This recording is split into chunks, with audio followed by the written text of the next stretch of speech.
By 14 minutes past 1 p.m. on the presidential election, the February 25th, INEC were still recruiting ad hoc staff in Anambra State. And we have evidence to this.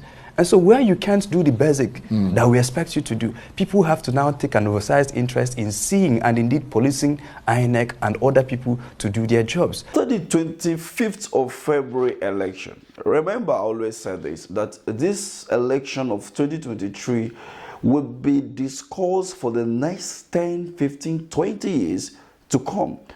If you can remember that after 1993 election, there was annoyed. Nigerians' level of participation when it comes to election went on a decline. And then we had this 2023 general election that would have saved this country and changed the landscape of our democracy.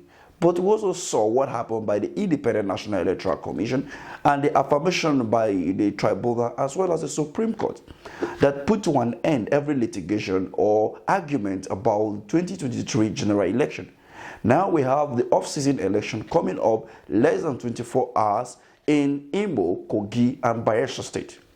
And this has given, Nigerians another thought again going forward with the attitude and behavior of the Independent National Electoral Commission. One of the analysts who was interviewed on Arise TV talks about this particular election, and he said that, well, to tell you the truth, I acknowledge the insecurity, and it's a big component of voter confidence, right? But the biggest letdown I see here is on the confidence people have on INEC as an entity. And in my own analysis, I believe that it will take INEC an upwards of 10 years to restore the confidence they so flippantly lost in 2023. And that's my own personal analysis, because you have to conduct at least 2 presidential elections to be able to convince the ordinary Nigerians that you are now ready. It will take the Independent National Electoral Commission 10 years to gain confidence from Nigerians. Why? Because you saw the kind of behavior from the Independent National Electoral Commission in the last election. Now they have the election in Kogi, Bayelsa, and Imo State to, change the narrative. But there are still some kind of activities, or let me say it, some kind of policies that are being put in place by the Independent National Electoral Commission that is anti-people or anti-opposition policy. And one of these policies that I'm talking about here is the issue of the Independent National Electoral Commission saying that any polling unit that there is violence, that they are not going to count vote from from that polling unit. Now, let's come to think about this. In the last election, we had violence erupt from different polling units, and those polling units are the stronghold of the opposition. So remember that I talked in one of our last videos, which I said that the INEC has now become a political party or part of APC, even though the INEC chairman came out to rebuke that, as most Nigerians have it to be that they don't trust the Independent National Electoral Commission under the leadership of Mahmood Yakubu.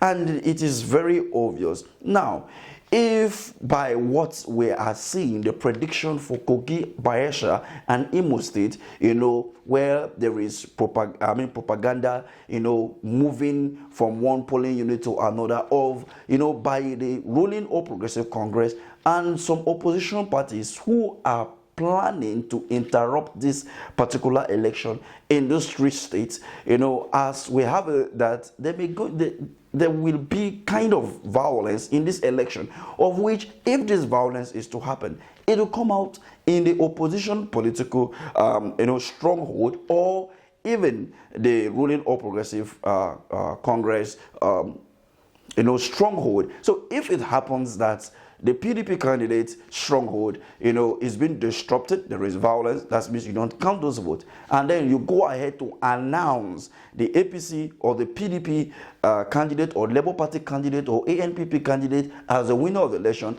and haven't, cancelled all the election, from the opposition or the ruling party stronghold, then is that a democratic processes or an electoral processes anymore? No, it doesn't make any sense. That is the reason why I said this policy is anti-people's policy. It is anti-opposition policy which doesn't make any sense at all. For anybody who cares to think about this particular election coming up in Imo, Bayelsa, and Kogi State, we have it in his mind that this policy by the Independent National Electoral Commission is targeted at helping some individual or a political party winning this particular election. Now, watch this video. And what you call selective application of violence is, if I am a candidate running for office, I should be able to know where I should, do well in terms of polls. I also will be able to determine where I will not win the elections. And in that case, I can sponsor my people to go in those opposition strongholds to cause violence. And so if you have an INEC whose template is, we will not count anywhere there's violence. So we can go and disrupt the election. Yes, so and then you won't count. You're now encouraging politicians to do election. Yeah, that's what it doesn't make sense. It doesn't make sense to me. And I said this again, that INEC has to be conscious and again, it's not just INEC now. What I've seen across Nigeria is this gradual decline in trust. And trust is a very big entity when you talk about societal cohesion. Whether you're talking about the judiciary, police, it's declining. And then when you get to that, you don't longer leave things to institutions to manage. I'll give you an instance. By 14 minutes past 1 p.m. on the presidential election, the February 25th, INEC, we are still recruiting ad hoc staff in Anambra State. And we have evidence to this. And so where you can't do the basic that we expect you to do, people have to now take an oversized interest in seeing and indeed policing INEC and other people to do their jobs.